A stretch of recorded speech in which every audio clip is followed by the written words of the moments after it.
Praise the lord. ఈ దిన దేవుని వాగ్దానము. నీ నోరు బాగుగా తెరువుము, నేను దాన్ని నింపెదను.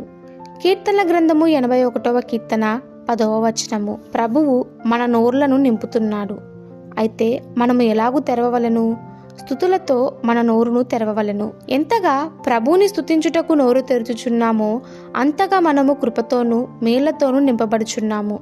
పక్షిరాజు యవ్వనము వలె నీ యవ్వనము క్రొత్తగుచున్నట్లు మేలుతో నీ హృదయమును తృప్తిపరచుచున్నాడు. మనము ఆయన చేసిన ఉపకారములను పూర్ణ హృదయంతోనూ పూర్ణ బలముతోనూ కలవరి ప్రేమను తలంచుచు ప్రభువుని స్తుతించవలను. ప్రభువుని స్తుతించుటకు మనము నోరు తెరిచిన ఎడల దినమంతయు మన హృదయము నిండి జ్ఞానయుక్తమగు మాటలు, కృపగల మాటలు బయలుదేరును.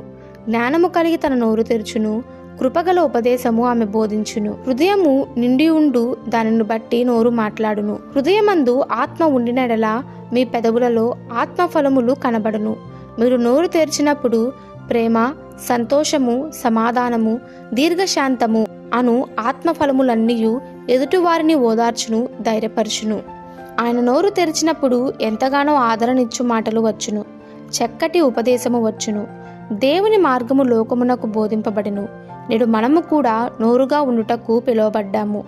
ఎవరు కూడా మనలను ఎదిరించలేని వాక్శక్తిని, బలమును నీకు ఇచ్చేదనని ప్రభు మాట ఇచ్చి ఉన్నాడు. దేవుని బిడ్లారా, మీ నోర్లు తెరువుడి, అప్పుడు దేవుడు దాన్ని మేలుతో నింపును.